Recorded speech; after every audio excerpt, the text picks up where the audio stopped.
Hello ಸ್ನೇಹಿತರೆ, ಸ್ಪರ್ಧಾತ್ಮಕ ಪರೀಕ್ಷೆಗಳಿಗೆ ತಯಾರಿ ನಡೆಸುತ್ತಿರುವ ಎಲ್ಲ ವಿದ್ಯಾರ್ಥಿಗಳಿಗೆ ಸ್ಪರ್ಧಾ ಪಾಠಶಾಲಾ ಯೂಟ್ಯೂಬ್ ಚಾನಲ್ಗೆ ಸ್ವಾಗತ. ಇವತ್ತಿನ ಸೆಷನ್ನಲ್ಲಿ ನಾವು ನ್ಯೂಟನ್ಸ್ ಲಾಗಳ ಬಗ್ಗೆ ತಿಳಿದುಕೊಳ್ಳೋಣ. ನ್ಯೂಟನ್ನ ಚಲನೆಯ ನಿಯಮಗಳು ಮೂರಿದವೆ. There are 3 laws of Newton's. First law of Newton ಏನು ಹೇಳುತ್ತೆ? ಯಾವುದೇ ಒಂದು ಕಾಯದ ಮೇಲೆ ಎಕ್ಸ್ಟರ್ನಲ್ ಫೋರ್ಸನ್ನು ಹಾಕಿದಾಗ, ಬಾಹ್ಯ ಬಲವನ್ನು ಹಾಕಿದಾಗ ಆ ಕಾಯವು ಸ್ಥಾನ ಪಲ್ಲಟಗೊಳ್ಳುತ್ತೆ, ಚೇಂಜ್ ಆಗುತ್ತೆ. ಇಲ್ಲದಿದ್ದರೆ ತನ್ನ ಮೂಲ ಸ್ಥಾನದಲ್ಲಿಯೇ ಮುಂದುವರಿಯುತ್ತೆ.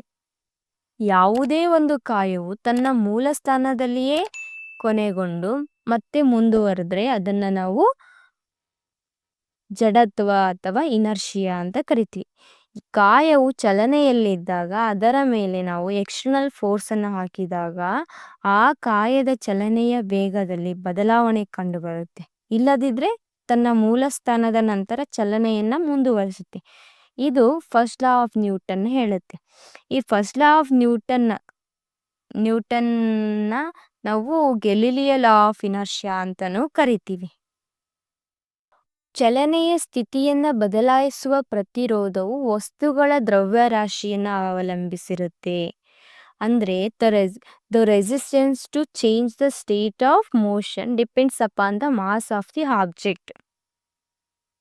ಚಲನೆಯ ಸ್ಥಿತಿಯನ್ನು ಬದಲಾಯಿಸುವ ರೆಸಿಸ್ಟೆನ್ಸು ವಸ್ತುಗಳ ದ್ರವ್ಯರಾಶಿ ಮಾಸ್ಗೆ ಅವಲಂಬಿಸಿರುತ್ತೆ, ಡಿಪೆಂಡ್ ಆಗಿರುತ್ತೆ. ಬೃಹತ್ ವಸ್ತುಗಳು ಹಗುರವಾದ ವಸ್ತುಗಳಿಗಿಂತ ಹೆಚ್ಚು ಜಡತ್ವವನ್ನು ಹೊಂದಿರುತ್ತೆ.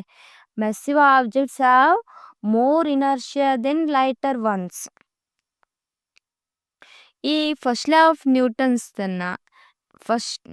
ನ್ಯೂಟನ್ಸ್ ಲಾವನ್ನು ನಾವು ಡೈಲಿ ಲೈಫಲ್ಲಿ ಅನುಭವಗಳನ್ನು ಮಾಡ್ಕೊಳ್ತೀವಿ, ಎಕ್ಸ್ಪೀರಿಯನ್ಸ್ ಆಗುತ್ತೆ ನಮಗೂ ಕೂಡ.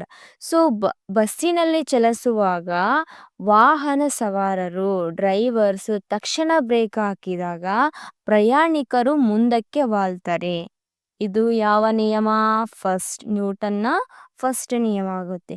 ಅದೇ ರೀತಿ ಒಂದು ಹಾಳೆಯ ಮೇಲೆ ನಾಣ್ಯವನ್ನಿಟ್ಟು ಆ ಹಾಳೆಯನ್ನು ಎಳೆದುಕೊಂಡಾಗ ಹಾಳೆಯು ಒಳಭಾಗ ಹೊರಭಾಗಕ್ಕೆ ಬರುತ್ತೆ, ನಾಣ್ಯ ಮಾತ್ರ ತನ್ನ ಮೂಲ ಸ್ಥಾನದಲ್ಲಿಯೇ ಇರುತ್ತೆ.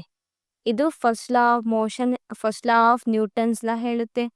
ಕೇರಮ್ ಬೋರ್ಡ್ ಆಟದಲ್ಲಿ ಯಾವ ಕಾಯಿನ್ ಮೇಲೆ ನಾವು ಫೋರ್ಸ್ ಹಾಕ್ತೀವೋ ಅದೇ ಕಾಯಿನ್ ಮಾತ್ರ ಚಲಿಸೋದು, ಉಳಿದ ಕಾಯಿನ್ಸು ತಮ್ಮ ಮೂಲ ಸ್ಥಾನದಲ್ಲಿಯೇ ಇರುತ್ತೆ. ಇದೆಲ್ಲ example first law of motion, first law of Newton's law. Next, ನ್ಯೂಟನ್ನ ಎರಡನೇ ನಿಯಮ, the second law of Newton ಏನು ಹೇಳುತ್ತೆ? ಕಾಯದ ವೇಗೋತ್ಕರ್ಷವು ಬಲಕ್ಕೆ ನೇರಾನುಪಾತದಲ್ಲಿ, ವಸ್ತು ಕಾಯದ ರಾಶಿಗೆ ವಿಲೋಮಾನುಪಾತದಲ್ಲಿ ಕಂಡುಬರುತ್ತೆ. The rate of changes of momentum is directly proportional to the applied force and takes in the direction in which the force acts. Force is directly proportional to change in the momentum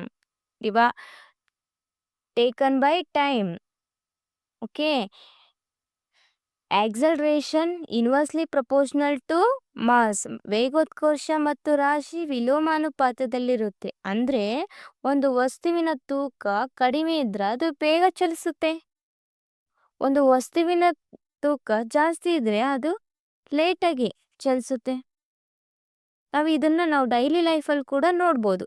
cricket ಆಟದಲ್ಲಿ ಆಟಗಾರನು ಚೆಂಡಿನ ಮೇಲೆ ಎಷ್ಟು ಪ್ರಮಾಣದ ಫೋರ್ಸನ್ನು ಉಂಟು ಮಾಡ್ತಾನೋ ಆ ಚೆಂಡು ಅಷ್ಟು ಪ್ರಮಾಣದ ವೇಗೋತ್ಕರ್ಷವನ್ನು ಪಡೆದುಕೊಳ್ಳುತ್ತೆ. ಚೆಂಡಿನ ದ್ರವ್ಯರಾಶಿ ಕಡಿಮೆಯಾದಂತೆ, ಅದರ ಮಾಸ್ ಕಡಿಮೆ ಆದಂತೆ ವೇಗೋತ್ಕರ್ಷ ಹೆಚ್ಚಾಗುತ್ತೆ. ಆ ಚೆಂಡಿನ ದ್ರವ್ಯರಾಶಿ ಹೆಚ್ಚಾದಂತೆ ವೇಗೋತ್ಕರ್ಷ, ಆಕ್ಸಲರೇಷನ್ ಏನಾಗುತ್ತೆ? ಕಡಿಮೆಯಾಗುತ್ತೆ.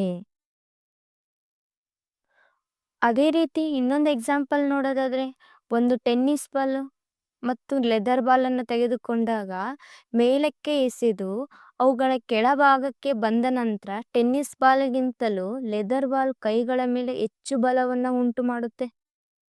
ಇದು ಕೂಡ ಒಂದು example, second law of Newton.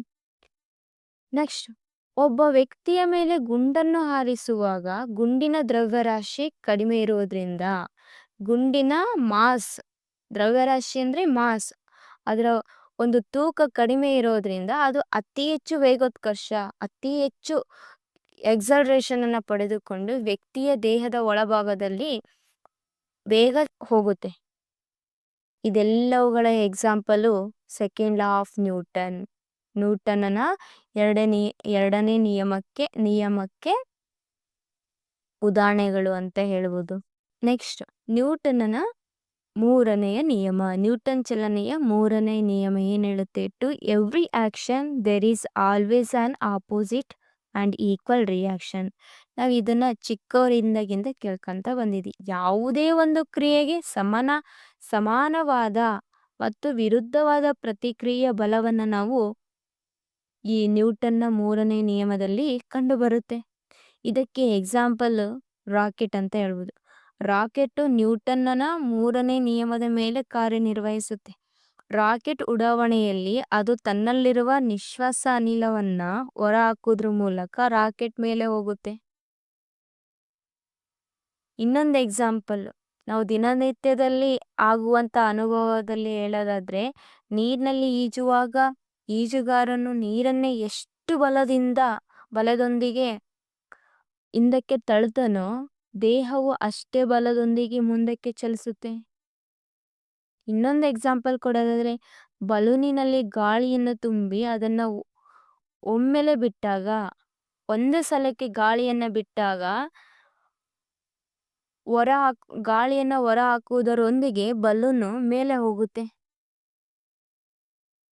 ಇದೆಲ್ಲವುದು ನ್ಯೂಟನ್ನ ಮೂರನೇ ನಿಯಮಕ್ಕೆ ಎಕ್ಸಾಂಪಲ್ ಆಗಿರುತ್ತೆ.